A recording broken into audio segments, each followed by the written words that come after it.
ఈశ్వరుణ్ణి నమ్మిన వాడికి కానీ ఒక లక్షణం ఉండాలి. ఏమిటో తెలుసా అండి? కోపం ఎంతవరకు పనికి రావాలంటే పొరపాటు చేసిన వాడిని దిద్దేవరికే. ఆయన నేను దిద్దుకున్నాను అన్నాడు అనుకోండి, ఉత్తర క్షణం మీరు ప్రసన్నులు కావాలి, లేకపోతే మీరు ఈశ్వర భక్తుడు అనిపించుకోవడానికి అర్హత లేదు. అయ్యా నాది పొరపాటండి నేను దిద్దుకుంటాను అన్నాడు అనుకోండి, మీరు గుండెల్లో పెట్టుకుని ఆదరించాలి ఆయన్ని, తప్పించి ఇంకా మీరు కోపం పెట్టుకోకూడదు, వదిలిపెట్టేయాలి, కుబుసం వదిలినట్టు వదలాలి. యథో రగస్తతం జీర్ణాంసవై పురుషముచ్యతే అంటారు సుందరకాండలో. కోపం దేనికి పనికి రావాలంటే మిమ్మల్ని ఆశ్రయించినటువంటి వాళ్ళని లోకాన్ని గాడిలో పెట్టడానికి పనికి రావాలంటే ఆ కోపం. ఉద్ధాన పతనములు కలగడము, ప్రమాదాలు జరగడము, ఇలాంటి వాటికి కారణాలు ఏమిటుంటాయో తెలుసా అండి? పైకి కనపడవు. ఏదో దేవాలయానికి ఎడతారు కారు వేసుకుని, వెళ్ళిన తర్వాత వచ్చినటువంటి వాళ్ళు ఆదరింపబడవలసిన వారన్న ఉద్దేశ్యంతో ఈశ్వరుడి మెడలో ఒక పెద్ద పుష్పహారం తీసి వాళ్ళకి ఇస్తారు. వీళ్ళు వెంటనే ఏం చేస్తారంటే తీసుకెళ్లి కారు బాయినెట్కి తగిలిస్తూ ఉంటారు. ఇంద్రుడు ఐరావతం మీద వేయడానికి పుచ్చుకున్న దండని ఈశ్వర నిర్మాల్యాన్ని పట్టుకెళ్లి కారుకు తగిలించడానికి తేడా ఏముంది నాకు చెప్పండి? ఐరావతం మీద విశేషమైనటువంటి తేజస్సుని సంతరించుకుంది. అది భగవంతుని యొక్క నిర్మాల్యం. అది దాని శిరస్సు మీద పడింది, అది స్వీకరించింది. అది తేజస్సు పొంది ఇంద్రుణ్ణి మోయడం మానేసి అరణ్యంలోకి వెళ్ళిపోయింది. మానేస్తే దుర్వాసో మహర్షి చూసి అన్నారు, నీకు ముకుంద పాదార విందముల నుండి వచ్చినటువంటి పారిజాత పుష్పాన్ని తిరస్కరించావు కనుక, ఐరావతం మీదకి విసిరావు కనుక ఉత్తర క్షణము నీవు ఐశ్వర్య భ్రష్టుడవగదువుగాక, నీకు ఐశ్వర్యం పోతుంది. స్వర్గలక్ష్మి ఇప్పుడే బయలుదేరి తన స్వస్థానమైనటువంటి వైకుంఠంలో ఉన్న మహాలక్ష్మిలో ఐక్యమైపోతుంది. ఇహ స్వర్గమునందు ఐశ్వర్యం ఉండదు నీకన్నారు. ఈ మాట అనగానే శత్రువులు వచ్చేస్తారండి. ఒక కారణం ఉండాలి కదా పోవడానికి ఐశ్వర్యం. రాక్షసులందరూ వచ్చేశారు, చుట్టుముట్టేశారు, పడగొట్టేశారు, పోయింది ఐశ్వర్యం. ఇప్పుడు పోయింది కాబట్టి ఏం చేయాలి? తెలుసుకున్నాడు, కారణం ఏమిటో తెలుసుకున్నాడు. ఎందువల్ల పోయింది మనకు ఐశ్వర్యము అన్నది తెలిసింది. నేను తరచూ ఒక మాట చెప్తుంటాను, కన్సల్టెంట్ ఫిజీషియన్ లాంటి వాడు చతుర్ముఖ బ్రహ్మగారు. ఎందుకంటే ఇంటికి పెద్ద ఆయనే, ఏది చెప్పాలన్నా ఆయనే చెప్పాలి. అన్ని విషయాలు తెలుసున్నటువంటి పెద్ద ఆయన. అది పెద్ద తలకాయ, మహానుభావుడు, పూజనీయుడు. అందుకని దేవతలందరూ కలిసి బ్రహ్మగారి దగ్గరికి వెళ్ళారు. మనం కూడా చెయ్యవలసింది ఏమిటో పురాణం చెప్తుందండి. వాళ్ళు బ్రహ్మగారి దగ్గరికి వెళ్ళడం కాదు, నీకు కష్ట సుఖాలు వచ్చినప్పుడు నిన్ను మళ్ళీ ఓదార్చి గట్టెక్కించడానికి ఏ అనుష్ఠాన బలం పెంచుకోవాలో తెలుసుకోవడానికి ఈశ్వర భక్తుడైనటువంటి వాడిని ఆశ్రయించాలి. కాబట్టి దుర్వాస శాపవశమున నిర్వీర్యత జగములెల్ల నిశ్రీకములై పర్వత రిపుతో కూడా అపర్వతములయ్యుండే హత సుపర్వావళులై, ఐశ్వర్యాలన్నీ తొలగిపోయినటువంటి వారై దేవతలు తేజస్సు కోల్పోయిన వారై అరణ్యములు పట్టి తిరుగుతూ ఒకనాడు చతుర్ముఖ బ్రహ్మగారి దగ్గరికి వెళ్ళి ప్రార్థన చేసి, అయ్యా నేను ఇలా ప్రవర్తించానని దూర్వాసుడి కాళ్ల మీద పడి ఏడ్చాడు. చతుర్ముఖ బ్రహ్మగారి కాళ్ల మీద పడి ఏడ్చాడు, నా ఐశ్వర్యం తొలగిపోయింది, మళ్ళీ ఎలా వస్తుంది నాకు ఐశ్వర్యం అని. అంటే బ్రహ్మగారు అన్నారు, నెలవివడలి వచ్చి నిస్తేజులైనట్టి వేల్పుగముల చూచి వేల్పు పెద్ద పరమపురుషు తలచి ప్రణతుడై సంపుల్ల పద్మవదనుడగుచు పలికె తెలియ. ఆయన కూడా ఇంద్రుడు చెప్పినటువంటి మాట విని, నువ్వు ఖండకావలంతో ప్రవర్తిస్తూ ఉంటావురా, అప్పుడప్పుడు ఒకసారి బృహస్పతి జోలికి వెళ్ళావు, ఇవాళ దుర్వాసో మహర్షి జోలికి వెళ్ళావు, పోదు ఐశ్వర్యం, పోయి తీరుతుంది. ఇప్పుడు నీకు మళ్ళీ ఐశ్వర్యం ఎక్కడి నుంచి రావాలి? మళ్ళీ ఆ పద్మనాభుడి యొక్క అనుగ్రహంతో రావాలి. కాబట్టి నీకోసమైనా నేను ఎవరిని ధ్యానం చెయ్యాలి? ఆయననే ధ్యానం చెయ్యాలి అని కన్నులు మూసుకుని ధ్యానమునందున్నవాడై ఆ పరమాత్మని ధ్యానం చేసి పరమ సంతోషంతో చిరునవ్వు నవ్వాడు. అంటే ధ్యానమునందు ద్యోతకమైనటువంటి శ్రీమన్నారాయణుడు ఒక మార్గోపదేశం చేశాడు. కష్టానికి, ప్రతి కష్టానికి ఒకటి జ్ఞాపకం పెట్టుకోండి, ఒక నివారణం ఉంటుంది. కష్టాన్ని తెలుసుకుంటున్నది ఏది? మనస్సు. మళ్ళీ ఆ కష్టానికి విరుగుడు ఎందులోంచి రావాలి? మనస్సులోంచే రావాలి ఆలోచన. నీకున్న కష్టానికి విరుగుడు తెలియదు కొంతకాలం. ఎందుకు తెలియదో తెలుసా అండి? అనుభవింప చేస్తాడు ఈశ్వరుడు. కొన్నాళ్ళు పోయిన తర్వాత తెలుస్తుంది, ఫలానా వాళ్ళని పట్టుకుంటే లేకపోతే ఫలానా పని చేస్తే నా కష్టం పోతుంది. అదేదో చేస్తాడు, అమ్మయ్యా గట్టి ఎక్కేశానంటే. ఇప్పటి వరకు ఆయన తెలుసున్నవాడే, కానీ మరి ఎందుకు వెళ్ళలేదు నువ్వు అంటే, కష్టమును అనుభవింపచేయుట కొరకని పరమాత్మ ఈ ఆలోచన నీ మనస్సులోకి ప్రవేశించకుండా నిరోధిస్తాడు కొంతసేపు. ఇలా నిరోధించకుండా ఈశ్వరుడి వైపుకి బుద్ధి ఉండాలంటే ధ్యానము చేస్తూ ఉండాలి. ధ్యానము చేస్తే ఎవరి పాదములు పట్టుకోవాలో ఆ పాదములు మీరు పట్టుకున్నారు కనుక ఈశ్వరానుగ్రహాన్ని పొంది కష్టాన్ని తట్టుకునే శక్తి వస్తుంది. కష్టము రాకుండా ఉంటుందని మీరు అనుకోకండి, నేను ఎప్పుడూ అలా చెప్పను. కష్టము రాకుండా ఉండదు, వచ్చి తీరుతుంది కష్టం. ఎవ్వరూ అలా చెప్పకూడదు, అలా చెప్తే తప్పు. కష్టం రాకుండా ఎలా ఉంటుందండి? కష్టం రాకుండా ఉండాలంటే మీరు చేసిన పాపం ఒక్కటి లేకుండా ఉండాలి. మీరు అసలు ఒక్క పాపం కూడా చేయకపోతే అసలు మనుష్యుడిగా జన్మ ఎందుకు ఎత్తుతారు? అసలు మనుష్య జన్మ రాదు. మనుష్య జన్మ ఎత్తారు అంటే ప్రారంధం అనుభవించడానికి వచ్చారు మీరు. ప్రారంధం అంటే ఏమిటో తెలుసా అండి? ఈశ్వరుడు కూడా వెనక్కి తీడిహదని విడిచిపెట్టేసిన బాణం అది. విడిచిపెట్టేసిన బాణాన్ని ఎవరు ఆపుతారు? ఇంకా ఆపలేదు, ఇంకో బాణం వేయకుండా ఆపుతారు. అందుకే మహాజ్ఞానులైన వాళ్ళు కూడా ప్రారంధం అనుభవిస్తారు. మీరు చూడండి, రమణ మహర్షి అంతటి వారికి సర్కోమా వ్యాధి వచ్చింది. రామకృష్ణ పరమహంస అంతటి వాడికి కంఠంలో రాచపుండు పుట్టింది. వివేకానందుడంతటి వాడికి భరించలేని అనారోగ్యం వచ్చింది. మహాత్ములైన వాళ్ళకి కూడా అనారోగ్యాలు వచ్చాయి. వాళ్ళ యొక్క ఉపాసనా బలాల చేత వాళ్ళు తట్టుకోగలిగిన వారే. కానీ వారు ఎందుకు అనుభవించారు? అది తెలుసుకున్న నాడు నీకు కష్టాన్ని తట్టుకోగలిగిన శక్తి వస్తుంది. ఈ తట్టుకోగలిగిన శక్తిలోంచి ఈశ్వరుడి పాదముల నుంచి తప్పుకోలేని విస్మృతి కలగని స్థితి కలుగుతుంది. ఆ స్థితి నిన్ను రక్షిస్తుంది తప్ప భగవంతుణ్ణి ప్రార్థన చేయండి మీకు కష్టం రాకుండా ఉండదు అనకూడదు. మరి ఏమండి ఇంకా కష్టం రాకుండా చేసేదానికి మాకు ఎందుకండి పురాణం, మాకు ఎందుకండి భగవంతుడు అని మీరు అడగచ్చు. ఈశ్వరుడికి ఒక శక్తి ఉంది. మీకు నేను ఒక ఉదాహరణ చెప్తాను. మీరు ఒక రాష్ట్రపతిని ఎన్నుకుంటారు. రాష్ట్రపతిని ఎవరు ఎన్నుకున్నారండి? మీరే ఎన్నుకున్నారంతే. మీరిచ్చారు ఆయనకి అధికారం. ఆయన ఏం చేస్తున్నాడు? ఒక 150 హత్యలు చేసిన వాడు ఒక ఆయన ఉన్నాడు. ఆయనకి సుప్రీంకోర్టు ఉరిశిక్ష వేసేసింది. వీడిని చనిపోయేంత వరకు ఒక త్రాటికి వేలాడదీయండి అని. ఆయన రాష్ట్రపతికి క్షమాభిక్షకి ఒక దరఖాస్తు చేసుకున్నాడు.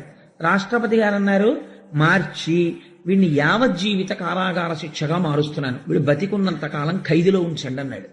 అదే రాష్ట్రపతి ఒక రిపబ్లిక్ డే నాడు ఒక 4 ఏళ్లు పోయాక ఇతని ప్రవర్తన చూసి ఇతన్ని విడిచిపెట్టేయండి. ఎలా వచ్చింది అధికారం?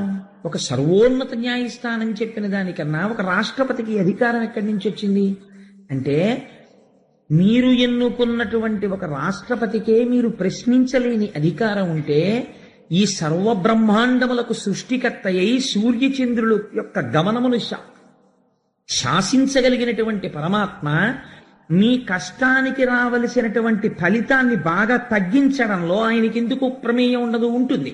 అందుకే కష్టాన్ని తీయడు, ఒక గొప్ప ఫలితం ఇస్తాడు. ఏమిటో తెలుసా అండి? నమశివాభ్యాం అశుభాపహాభ్యాం.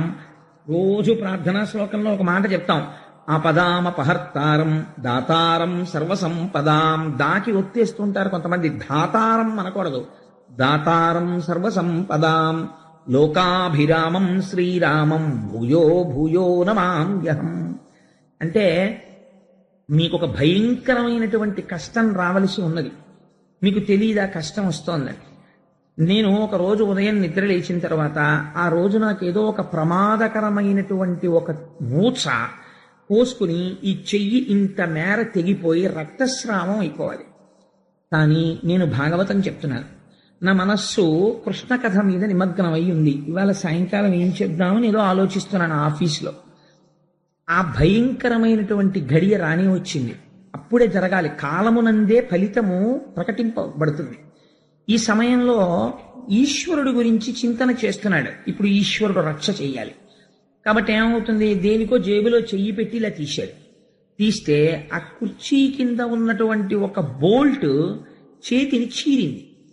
సన్నగా చీరబడి అందులోంచి నెత్తురు పైకి వచ్చింది. ఈశ్వరుడు రక్షించాడని నీకు తెలియక్కర్లేదు, ఆయన ఏం వచ్చి చెప్పడం, ఓయ్ కోటేశ్వరరావు ఇవాళ నీ చెయ్యి ఇక్కడి నుంచి ఇక్కడికి తెగిపోవాలి.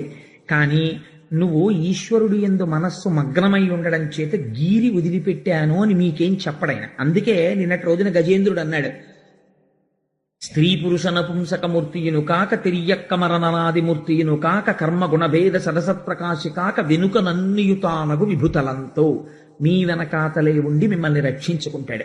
కాబట్టి ఇప్పుడు ఏమైంది? ఇలా తెగిపోయి బోలెడంత నెత్తురు కారిపోవలసింది ఇలా గీరుకుని, తెగిందా లేదా? తెగింది. రక్తం వచ్చిందా లేదా? వచ్చింది. మీరు అయ్యో తెగింది అనుకున్నారా లేదా? అనుకున్నారు. ఓ దూదో ఏదో పెట్టి తుడుచుకున్నారా లేదా? తుడుచుకున్నారు. పెద్దదైతే ఏం చేద్దరో చిన్నదానికి అదే చేశారు. కానీ ఇక్కడి నుంచి ఇక్కడికి తెగిపోవలసిన చేతిని ఇంత పిసర్ ఇలా తెగేటట్టు చేశాడు. అంటే ఇప్పుడు ఏమైందనమాట, అందులో ఈశ్వరానుగ్రహము ప్రకటితమైంది. ఆ రోజు నీకు ఏదో ఉంది, జరగవలసింది, ఈశ్వరుడు తప్పించాడు. వెంటనే నువ్వు అనవలసిన మాట ఏంటంటే ఈశ్వరుడికి కృతజ్ఞత ప్రకటించాలి. ఈశ్వర, ఇవాళ ఏదో జరగాలి, నువ్వు చిన్న గాయంతో దీన్ని విడిచిపెట్టావు, నేను నీకు కృతజ్ఞుడను. ఇది ఈశ్వరుణ్ణి చూడడం అంటే. అంతేకాని నాకు ఈ దెబ్బ తగలడం ఏమిటండి, భాగవతం చెప్తుంటే నేనేమో ఇప్పుడే కదండి గజేంద్ర మోక్షం పద్యాలు చదివాను, అయినా సరే నాకు ఇక్కడ దెబ్బ తగిలింది ఏమిటి, నీకు దేవుడు ఉన్నాడు ఏంటండి అన్నారనుకోండి, నువ్వు చేసిన పాపం ఏది? నువ్వు ఒక్క పాపం చేయకుండా ఉన్నావు. ఎప్పటి జన్మలో ఎందుకండి, ఇవాళ లేచి నిద్ర లేచిన తర్వాత నేను ఒక్క పాపపు పని చెయ్యలేదు, పరమ ధర్మబద్ధంగా నడిచాను అని నీకు నువ్వు సెల్ఫ్ సర్టిఫికేషన్ చేసుకో చూస్తాను. ఆ పాటి చేత కానివాడివి నువ్వు ఈశ్వరుణ్ణి నింద చేసేవాడివా, వేదాన్ని విమర్శించేవాడివా, నీకేం తెలుసని మాట్లాడుతున్నావు? కాబట్టి నీకున్న లౌకికమైనటువంటి జ్ఞానంతో నువ్వు చదువుకున్న ఓ చిన్న డిగ్రీని అడ్డు పెట్టుకుని ఈశ్వరుడి యొక్క శక్తిని ప్రశ్నించే స్థాయికి వెళ్ళకూడదు. అదే దుర్వాసుడు చేసినటువంటి హీనమైన పని. తనకో చిన్న పదవోటు ఉంది కదా అని దానివల్ల వచ్చినటువంటి మదము చేత ఈశ్వరానుగ్రహాన్ని తిరస్కరించుకున్నాడు. ఈశ్వరుని యొక్క పాదముల నుంచి వచ్చినటువంటి పుష్పం అంటే అది అనుగ్రహమే. ఈశ్వరుడికి నివేదన చేసిన ఒక కొబ్బరి చెక్క మీ చేతిలో పెట్టారనుకోండి, అది ప్రసాదం అంటే అనుగ్రహం. వెంటనే గిల్లి ఓ ముక్క నోట్లో వేసుకోవడమే, ఈశ్వర అనే స్వీకరించాను మీ అనుగ్రహాన్ని. ఒక పువ్వు కళ్ళకద్దుకుని తల మీద పెట్టుకోవడమే, అంతే అయిపోయింది. ఈశ్వర మీ అనుగ్రహాన్ని స్వీకరించాను. భావన చేత ఆయన సంతుష్టి పొందుతాడు. మీరు ఎంత దాని గురించి అల్లరి చేశారు కాదు, మీ భావన చాలా అవసరం. ఇక్కడ ఇంద్రుని యొక్క భావన ఎందు తేడా ఉంది. కాబట్టి ఇప్పుడు ఇలాంటి వాళ్ళకి అందరికీ పాఠం చెప్పాలి. అది బ్రహ్మజ్ఞానులంటే ఎలా ఉంటుందో చూడండి. అందుకని శాపానుగ్రహం ఇచ్చాడు, అంటే ఏమైపోనో ఇంద్రుడు అసలు. అందుకని శపిస్తారు. కొంతవరకు మాత్రమే అది బాధించేటట్టు చేస్తారు. ఐశ్వర్య భ్రష్టుడవుతున్నావు అన్నాడు. పోయింది ఐశ్వర్యం. ఏడ్చాడు, బ్రహ్మగారి దగ్గరికి వెళ్ళాడు. దుర్వాసుడు ఏం చెప్తాడో బ్రహ్మగారు అదే చెప్పాలి. ఆయన కూడా మళ్ళీ ఎవరిని అడగాలి? మళ్ళీ ఐశ్వర్యం ఇమ్మని, మళ్ళీ శ్రీమన్నారాయణుణ్ణి అడగాలి. ఇప్పుడు మీకేమవుతోంది? మీరు చేసుకున్న తెలివి తక్కువ పనుల చేత నష్టాన్ని కొని తెచ్చుకుంటారు. కానీ మళ్ళీ అది దిద్దబడాలంటే ఎవడి దగ్గరికి వెళ్ళినా ఈశ్వరుణ్ణే ప్రార్థన చెయ్యాలి. వాడైనా మీరైనా ఎవరైనా ఈశ్వరానుగ్రహం కోసమే ప్రార్థన చేయాల్సి ఉంటుంది. అది ముందే ఎందుకు జాగ్రత్తగా ఉండవు ఈశ్వరుడి విషయంలో? కాబట్టి నువ్వు పోని హితం చెయ్యకపోతే, ఈశ్వరుడి ప్రార్థన చేయకపోతే వదిలిపెట్టేసేయి. లేనిపోని విమర్శలు ఎందుకు, లేనిపోనటువంటి ఉద్ధతితో కూడిన ప్రవర్తన ఎందుకు ఈశ్వరుడి పట్ల? కాబట్టి పురాణాన్ని పురాణ కథగా తీసుకుంటే దానికి అర్థం ఉండదు. మీ జీవితాన్ని మలుచుకోవడానికి అది ఒక ఆలంబనం కావాలి. కనుక ఇప్పుడు బ్రహ్మగారు అన్నారు, వజ్జుండు రక్షణీయుడు సాధ్యుండు మాన్యుడని లేని సర్గత్రాణావద్వ్యాధుల నర్చు అతండాజ్యంత విధానమునకు అర్హుడు మనకు. ఎంత గొప్ప మాట చెప్తున్నాడో చూడండి. ఈశ్వరుడి గురించి తెలుసున్నవాడు, పరమభక్తుడైన వాడు మాట్లాడవలసిన మాట ఇది. ఎలా మాట్లాడాడో చూడండి బ్రహ్మగారు. ఇప్పుడు నీకు ఐశ్వర్యం పోయింది కదా, నువ్వైనా నేనైనా ఎవరిని అడగాలి మళ్ళీ ఐశ్వర్యం కోసం? శ్రీమన్నారాయణుడిని అడగాలి. మరి శ్రీమన్నారాయణుడి పాదాల మీద ఉన్న పువ్వే కదా విసిరిశావు, మరి మళ్ళీ ఆయన ఎందుకు మాట్లాడతాడు? ఇప్పుడు ఆయన పాదాల మీద పువ్వు విసిరేస్తే దూర్వాసుడికే కోపం వస్తే ఆయనకి కోపం ఇంకా ఎక్కువ ఉండదు? బ్రహ్మగారు అంటున్నారు అలా ఉండదు. ఎంత గొప్ప మాట చూడండి. ఇది ఊరట కల్పించే మాట. అంటే ఆయన కోపం పెట్టేసుకుంటే ఇంకా లోకంలో ఉద్ధరించేవాడెవరండి? వజ్జుండు రక్షణీయుడు, వీడిని రక్షిద్దాం, వీడిని చంపేద్దాం అలా లిస్టులో వేసుకోరు. ఈశ్వరుడు కానీ ఈశ్వరుణ్ణి నమ్మిన వాడికి కానీ ఒక లక్షణం ఉండాలి. ఏమిటో తెలుసా అండి? కోపం ఎంతవరకు పనికి రావాలంటే పొరపాటు చేసిన వాడిని దిద్దేవరికే. ఆయన నేను దిద్దుకున్నాను అన్నాడు అనుకోండి, ఉత్తర క్షణం మీరు ప్రసన్నులు కావాలి. లేకపోతే మీరు ఈశ్వర భక్తుడు అనిపించుకోవడానికి అర్హత లేదు. అయా నాది పొరపాటండి నేను దిద్దుకుంటాను అన్నాడు అనుకోండి, మీరు గుండెల్లో పెట్టుకుని ఆదరించాలి ఆయన్ని, తప్పించి ఇంకా మీరు కోపం పెట్టుకోకూడదు. వదిలిపెట్టేయాలి, కుబుసం వదిలినట్టు వదలాలి. యథో రగస్తతం జీర్ణాంసవై పురుషముచ్యతే అంటారు సుందరకాండలో. కోపం దేనికి పనికి రావాలంటే మిమ్మల్ని ఆశ్రయించినటువంటి వాళ్ళని, లోకాన్ని గాడిలో పెట్టడానికి పనికి రావాలంటే ఆ కోపం. కాబట్టి ఆయనకి శాశ్వత కోపం ఉండదు. నువ్వు తప్పు చేశావు, తెలుసుకున్నావు, వెంటనే దుర్వాసుడి కాళ్ళ మీద పడ్డావు, నా కాళ్ళ మీద పడ్డావు. కాబట్టి ఇప్పుడు నువ్వు నా కాళ్ళ మీద దుర్వాసుడి కాళ్ళ మీద పడితే సంతోషిస్తున్నవాడు ఎవరో తెలుసా? దూర్వాసుడు అంటుంటారు కాదు, దుర్వాసుడు. అదేమిటో నేను మీకు అంబరీషోపాఖ్యానంలో చెప్తాను. అందుకని ఆయన సంతోషిస్తున్నవాడు, ఆయనకి ఇంకా పర్మనెంట్ గా వీడికి శిక్ష చేసేద్దాం, పర్మనెంట్ గా రక్షించేద్దాం అని 2 లిస్టులు ఆయన రాయడలాగా. ఆయనకి అలా ఉండదు. తప్పు చేస్తే తనకి ఎంత దగ్గర వాడైనా శిక్షిస్తాడు. ఇదే దుర్వాసుణ్ణి అంబరీషోపాఖ్యానంలో శిక్షించాడు. అది విచిత్రం. ఇక్కడ దుర్వాసుడి మాటని లెక్క పెట్టి ఇంద్రుడిని శిక్షిస్తాడు. ఇది బ్రహ్మగారు ముందే నది చెప్పేస్తున్నాడు. ఎంత గొప్ప విషయమో చూడండి. ఇది తెలుసుకున్నవాడు భగవద్భక్తుడంటే, ఇది బ్రహ్మగారంటే, చిత్రముఖ బ్రహ్మగారి స్థానానికి ఉన్న గొప్పతనం ఇది పురాణంలో. అందుకని ఆయన నవ్వి అంటున్నాడు, ఆయన శాశ్వతంగా ఎవరి పట్ల శత్రువు కాడు, శాశ్వత మిత్రుడు కాదు. జ్ఞాపకం పెట్టుకోండి. నీ నడువడిని బట్టి ఆయన మిత్రత్వము కాని శత్రుత్వము కాని ఆవిష్కరింపబడుతుంది. మీరు ఆయన పట్ల మర్యాదగా ఉంటే ఆయన చాలా అనుగ్రహంతో ఉంటాడు. ఆయన పట్ల మర్యాదకి మీరు ఏమీ చెయ్యక్కర్లేదు. ఈశ్వరుడు ఉన్నాడని అంగీకరించి నమస్కరిస్తే చాలు. మీ లేనిపోని మేధస్సు అంతా పెట్టేసి ఈశ్వరుడు యొక్క ఆస్తిత్వాన్ని ప్రశ్న చేసేటటువంటి స్థితికి ఎదగకూడదు. అటువంటి ఉద్ధతితో కూడిన పనులు చేస్తే ప్రమాదాలు వస్తాయి. కాబట్టి ఏమైంది? అలాంటి వాడు ఎవడున్నాడో వాణ్ణి మనం ప్రార్థన చేయాలి నాయన. ఇప్పుడు మొదల జలమిడిన భూజము తుదిని నడుమను చల్లదనము దొరకును మట్టిన్ మొదలను హరికిని మ్రొక్కిన ముదమందును ఎల్ల వేల్పు మూకలు నేను. ఎంత చిత్రమైన మాట చెప్తున్నాడో చూడండి. ఇది బ్రహ్మగారి మాట అంటే, ఇది మా స్వామి అంటే, చతుర్ముఖ బ్రహ్మ అంటే. అందుకే సరస్వతీపతి అయ్యాడు మహానుభావుడు. ఓయ్ ఇంద్ర, నేను కాని దుర్వాసుడు కాని సమస్త దేవతలు కాని ఎప్పుడు సంతోషిస్తారో తెలుసా? శ్రీమన్నారాయణుడికి తిరిగి నమస్కరించినప్పుడే సంతోషిస్తాం. మాకు నమస్కరించి శ్రీమన్నారాయణ అనుగ్రహాన్ని పొందడం కాదు, శ్రీమన్నారాయణునికి నమస్కరిస్తే మేమందరం నీకు వాప్తులవుతాం. ఎలాగంటే, చెట్టు యొక్క నీడ కావలసిన వాడు నీడనిచ్చే కొమ్మలకి నీళ్లు పోస్తాను, నేను మొదలకి నీళ్లు పొయ్యనంటే కొమ్మలు నీడనిస్తాయా? మొదలకు నీళ్లు పోయినప్పుడు మాడిపోతాయి. చెట్టు మొదల్లో నీళ్లు పోసిన వాడికి మొదట్లో నీళ్లు పోసావు, మేమెందుకు నీళ్ళనిస్తాం, ఆ మొదల దగ్గరే కూర్చో అని కొమ్మలంటాయా? పళ్ళిస్తాయి, నీడిస్తాయి, అన్నీ ఇస్తాయి. అలా అన్నిటికీ మూలమైన వాడెవడో వాడి పాదాలు పట్టుకోవయా. వాడు శ్రీమన్నారాయణుడు. వాడికి కోపం ఉండదు, వాడికి ద్వేషం ఉండదు. అటువంటి వాడిని ప్రార్థన చేద్దాం. ఇదండి భావన అంటే. ఇలా చెప్పగలిగిన వాడెవడో వాడు బ్రహ్మ, వాణ్ణి బ్రహ్మస్థానమునందున్నవాడు అంటారు. ఇది భగవంతుడి గురించి మాట్లాడటంలో అటువంటి ఓదార్పు వచనమును పలకగలగాలి, అంత చక్కగా మాట్లాడగలగాలి. ఈ మాట చెప్పగానే ఇంద్రుడికి ఇప్పటిదాకా అమ్మ బాబోయ్ నేను అపచారం చేసేశాను, ఎంత కోపం పెట్టేసుకున్నాడో, ఇంకా నాకు మళ్ళీ లక్ష్మీ వైభవం ఇప్పుడు దొరుకుతుందో అని బెంగెట్టుకున్న వాడికి మళ్ళీ భగవంతుడి పాదములు ఆశ్రయించడం చాలా తేలిక. తప్పు చేసిన వాణ్ణి ఆయన క్షమిస్తాడు. ఈ బుద్ధి కలిగిందనుకోండి, పశ్చాత్తాప ప్రకటనము జరిగిందనుకోండి, వెంటనే వరం ఇచ్చేస్తాడు ఆయన. దితి తప్పు చేసింది సంధ్యాకాలంలో. హిరణ్యకశిపుడు పుట్టాడు. భర్త దగ్గరికి వెళ్ళి పడింది. మనవడు ప్రహ్లాదుడు పుట్టాడు. తప్పు చెయ్యడం సహజం, పశ్చాత్తాపడి మళ్లీ జరగకుండా ఉండడం మంచి మనిషి యొక్క లక్షణం. కాబట్టి ఇంద్రుడు ఇప్పుడేం వెళ్ళి శ్రీమన్నారాయణకి ఎక్కడతో సహస్ర కలశాలతో అభిషేకమో సహస్ర కలువలతో పూజో మళ్ళీ చేయలేదు.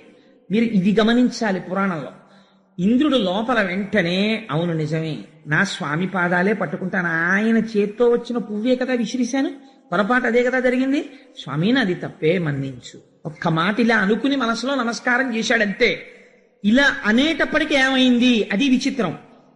ఎక్కడో వెళ్లి కూర్చుని జీవితాంతం తపస్సు చేసినటువంటి వాళ్ళకి దొరకని దర్శనం పశ్చాత్తాపం కలగ్గానే ప్రత్యక్షమైపోయాడు.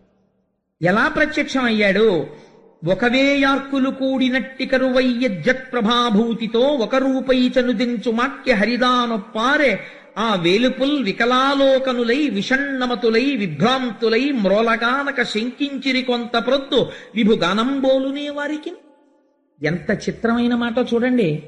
ఎప్పుడైతే ఇలా మనస్సులో పశ్చాత్తాపంతో నమస్కరించారో ఒకేసారి 1000 సూర్యబింబాలు వచ్చి భూమి మీద దిగాయనుకోండి, వెంటనే ముందు మనకేమవుతుంది? కళ్ళు కనపడ్డం మానేస్తాయి. కళ్ళు కనపడ్డం మానేసి ఏమిటొచ్చింది, ఎదురుగుండా ఏమిటొచ్చిందని కళ్ళు మూసేసుకుంటాం, అంత వెలుతురు భరించలేక. అలాగే ఈశ్వర దర్శనము కలుగగానే సగుణముగా కనపడగానే అంతటా ఉన్నవాడు ఇక్కడ ఉన్నాడు, వింటున్నాడు మొర.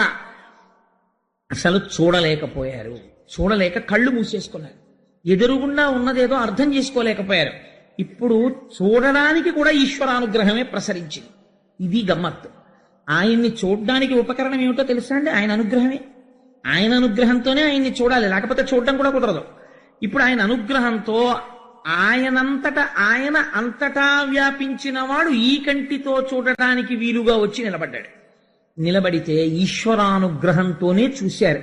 అంటే ఇప్పుడు మీకు ఏం చెప్తున్నట్టు క్షీరసాగర మథనానికి ముందు? ఒక ప్రపంచంలో ఒక మహత్తరమైన శక్తి ఉన్నది. ఈ శక్తిని నీ పరిమితమైనటువంటి మేధస్సులో ఉండేటటువంటి ప్రశ్నలు వేసి ఇలా జరుగుతుందా, అలా జరుగుతుందా, ఇలాంటి లాజిక్ అంటారే, ఏదో ఒక పెద్ద చర్చ చేసి దాంట్లోంచి ఏదో సాధించగలనని అనుకుంటున్నావేమో. ఈశ్వరుడు లొంగేది విశ్వాసమునకే, జ్ఞాపకం పెట్టుకో.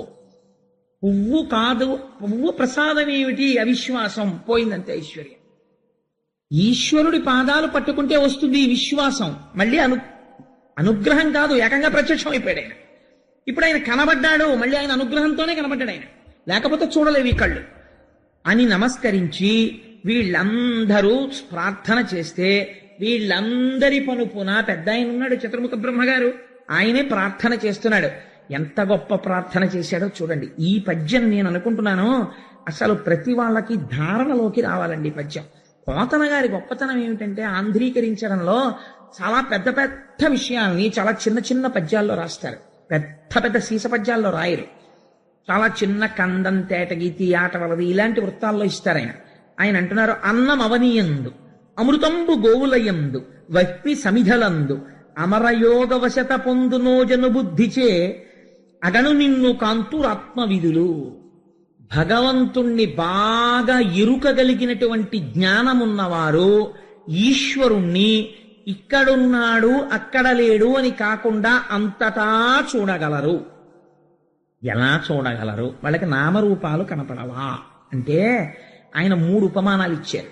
అన్నం అవనీయందు, భూమిని చూసినప్పుడు ఎంత గౌరవంగా ఉంటాడంటే, కాళ్ళు కడుక్కొచ్చాడు భోజనానికి శుభ్రంగా, ఇస్తట్ నిండా వడ్డించారు.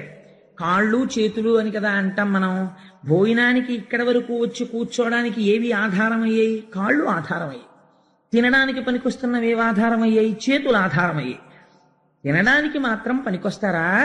అసలు పాపం ఈ భోజనానికి రావడానికి మొదటి ఉపకరణం కాళ్ళు. ఇవి పెట్టకుండా అన్నం తినడం ఏమిటని 2 పాదాలు ఎత్తి విస్తట్లో పెట్టుకున్న తర్వాత ఎవడైనా తింటాడా? తినడు. ఎందుకు తినడు? అన్నమును చూస్తున్నాడు, అందులో బ్రహ్మమును చూస్తున్నాడు, తనలోకి వెళ్ళవలసిన పదార్థాన్ని శౌచంతో తీసుకుంటున్నాడు. అన్నం ఎక్కడి నుంచి వస్తోంది? భూమిలోంచి వస్తోంది.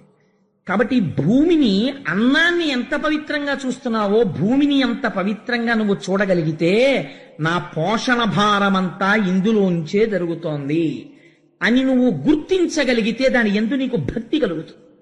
కాబట్టి అన్నం అవనియందు, ఈ భూమియే అన్నమో అని తెలుసుకుంటే జ్ఞానంతో ఇది అన్నము అని నేను అన్నాను అనుకోండి, అదేమిటండి ఇది భూమి అని మీరు అన్నారనుకోండి, అన్నము అన్నవాడెవడో వాడు ఆత్మవిధుడు, వాడు నిజమైన తత్వం తెలుసుకున్నాడు. అన్నం అవనీయందు అమృతంబు గోవులందు, ఆవుని చూసినప్పుడు ఇదే అమృత స్వరూపము, అమృతముని ఇవ్వగలిగినటువంటి భాండం ఇదే అనగలగాలి. ఎందుచేత అంటే అమృతం తయారు చెయ్యడానికి మీరు ఏమిటి తీసుకొచ్చి వండితే అమృతం వస్తుందో మీకు ఎక్కడైనా చెప్పబడి ఉన్నదా? ఓ వంకాయ కూర వండుకోవాలి ఎలా వస్తుందో చెప్తారు, పాలు వస్తాయి ఎలా వస్తాయో చెప్తారు, అవి చెప్తారు. అమృతం తినాలని ఉంటుంది ప్రతివాడికి, అమృతంలా ఉందండి అంటాడు, అమృతమే వండుతానండి, ఎలా వండుతారు చెప్పండి అన్నారు అనుకోండి, ఎక్కడా లేదు విధానం. అమృతము అలా వండేది కాదు, తయారు కాదు. ఎందుకు తయారు కాదు? తయారయ్యే ప్రదేశం ఒకటి చెప్తున్నారు, ఎందుకు నువ్వు గౌరవించాలో చెప్తున్నారు. అమృతము ఎక్కడ తయారవుతోంది? ఆవు ఎందు తయారవుతోంది. ఎలా తయారవుతోంది? గడ్డి పరకలు తీసుకుని ఆ గడ్డి పరకలు తిని ఎక్కడో ప్రవహిస్తున్నటువంటి మురుగునీరు తాగుతుందండి ఆవు. చిత్రం, కుడితి తాగుతుంది, కల్మషంతో వెళ్ళిపోతున్నటువంటి నీరు తాగుతుంది. అటువంటి నీటిని తాగి పనికిరాని గడ్డి తిని రెండింటినీ కలిపి, అది కూడా గబగబా తిని ఎక్కడో కూర్చుని కడుపులో ఉన్నటువంటి ఆహారాన్ని మళ్ళీ ఉండల ఉండలుగా వెనక్కి తెచ్చి బాగా నవిలి, అసలు ఆ ఆవు నవ్వులుతున్నప్పుడు మీరు చూడాలి ఆస్వాదనం అంటే ఎలా ఉంటుందో. ఆ పాలు ఆ భావనలో తయారవుతాయేమో అనిపిస్తుంది నాకు. ఎండాకాలంలో చూడండి, ఓ చెట్టు కింద కూర్చుని చక్కగా అంటుంది, కనపడుతుంది కడుపులోంచి ఉండ ఇలా కంఠంలోంచి నోట్లోకి రావడం పైకి కనపడుతుంటుందండి. మా ఇంట్లో ఆవు ఉండేది, చిన్నతనంలో చూస్తుండేవాళ్ళం. నోట్లోకి వచ్చిన తర్వాత ఇలా కళ్ళు మూసుకుని అని ఎంతసేపు నవ్వులుతుందో, అంటే అమృతోత్పాదనం అవుతోంది లోపల నోట్లో. అంత నవిలి మింగుతుంది. ఏమి నవిలింది? పనికిరాని నీళ్లు, పనికిరాని గడ్డి. ఆ వచ్చిన పాలు 104 జ్వరంతో 20 రోజుల నుంచి మంచాన పడిపోయినవాడు కోటీశ్వరుడైనా సరే రొట్టె ముక్క తినడానికి వీల్లేదు, పాలు పట్టండి అంటారు. ఆ పాలు ఇంత అపకారం లేకుండా శరీరాన్ని నిలబెడుతున్నాయి. అమృతమా కాదా? అమృతమే గోవు ఉత్పత్తి స్థానమై ఉన్నది అని నువ్వు చూడగలిగితే, అలా సమిధి వహ్ని సమిధిలందు ఎండిపోయిన కర్ర ఉన్నది, అందులో ఏది ఉన్నది? అగ్నిహోత్రం ఉన్నది, అది కాలుతుంది. ఎండిపోయినటువంటి కర్రయందు అగ్నిని చూడగలిగినట్లు అంతటా ఈశ్వరుణ్ణి చూడగలిగిన వాడెవడో వాడే బ్రహ్మజ్ఞాని. కాబట్టి ఇప్పుడు ఒక గోవుని చూసి నమస్కారం దేనికో తెలుసా అండి? ఒక గోవుని చూసి నమస్కారం అమృతోత్పాదనము కనుక. ఈ విషయం వచ్చింది కాబట్టి నాకిప్పుడు ఒక మాట తోచింది. మనం ఒక అద్భుతమైన ప్రయోగం చేద్దాం. అసలు మనం వైదికమైనటువంటి విధానాలు మర్చిపోతున్నాం. మహాశివరాత్రి నాడు ఒక గోవుని తీసుకొచ్చి అక్కడ నించోపెట్టి శశాస్త్రీయంగా దానికి పూజ చేసి దానికి నమస్కారం చేద్దాం. అమృత భాండమునకు మనం నమస్కారం చేస్తే క్షీరసాగర మనం. కాబట్టి గో పూజ చేద్దాం మనందరం.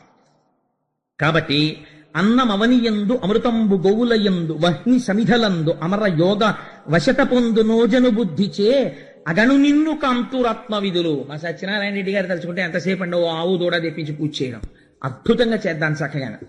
అమృతోత్పాదన యత్నము విమలమతించేయుటప్పు వేల్పులు వినుడి అమృతంబు త్రావి జంతువులు అమృతగతిన్ బ్రతుకుచుండు ఆయుర్వృద్ధిన్. శ్రీమన్నారాయణుడు ఈ స్తోత్రం విని చాలా గొప్పగా మాట్లాడేవాయ్ బ్రహ్మ. స్తోత్రం చెయ్యడం అంటే ఎప్పుడూ దండకాలు చదవడం, ఓ పద్యాలు చదవడం కాదండి. అది కాదు స్తోత్రం అంటే. అందుకే మన వాళ్ళు దుర్గా సూక్తము, శ్రీ సూక్తము, పురుష సూక్తము, సూక్తం అంటారు. ఏది మీరు వైదికంగా అనుసంధానం చేస్తారో దాన్ని సూక్తం అంటారు. సూక్తం ఏమిటండి? స్తోత్రం అనకూడదా? సూక్తం అంటే సు అంటే బాగుగా చెప్పబడినది.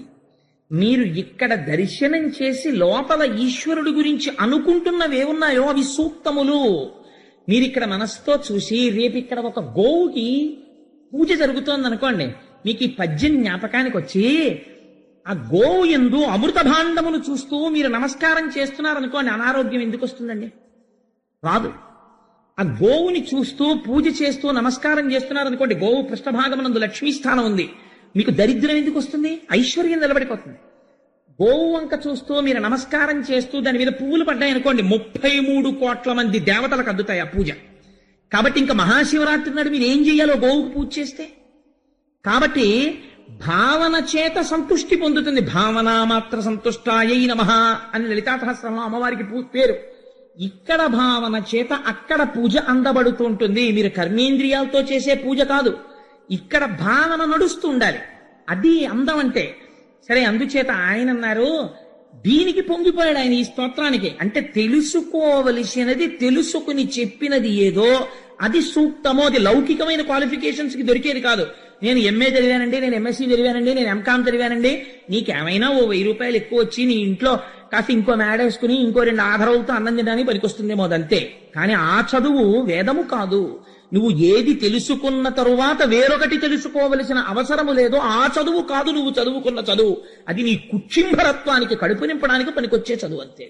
అంతకమించి ఈశ్వరుణ్ణి చేరడానికి పనికొచ్చే చదువు అది కాదు. ఆ చదువు చదువులలోని మర్మమెల్ల చదివితి తండ్రి అంటాడు. ఆ చదువు బ్రహ్మవిధులకు మాత్రమే తెలిసున్న చదువు. కాబట్టి ఈ మాట వింటే ఆయన సంతోషపడిపోయి అన్నాడు, ఐశ్వర్యం కదా పోయిందని ఏడుస్తున్నావు. ఈశ్వరానుగ్రహం కలిగితే, ఆయన పట్ల భక్తితో ఒక్క క్షణం అలా మనస్సు నిలబడితే నిజంగా వెంటనే ఈశ్వరుడు ఎలా అనుగ్రహిస్తాడో చూడండి. ఐశ్వర్యం పోయిందని మళ్ళీ నేను ఐశ్వర్యం ఇస్తాను లేవయ్యా అనలేదండి. ఆయన అన్నాడు, ఐశ్వర్యం ఏమిట్రా, ఈ శరీరమునకు యవ్వనం పోకుండా, ఇది సృష్టికి అందేటటువంటి విషయమా, మృత్యువు రాకుండా ప్రళయకాలమునందు మళ్ళీ లీనమవుతారంతే. మృత్యువు రాకుండా, వృద్ధాప్యం రాకుండా, ఐశ్వర్యము చెడకుండా, అనారోగ్యము రాకుండా, నిరంతరము తేజస్సుతో కనురెప్ప ఇలా పడకపోయినా సరే హాయిగా సమస్త తేజస్సుని చూడగలిగి, భూమికి పాదమానకుండా అంతటా తిరగగలిగిన ఇన్ని శక్తులనీయగలిగిన అమృతాన్ని నీకు ఇస్తాను.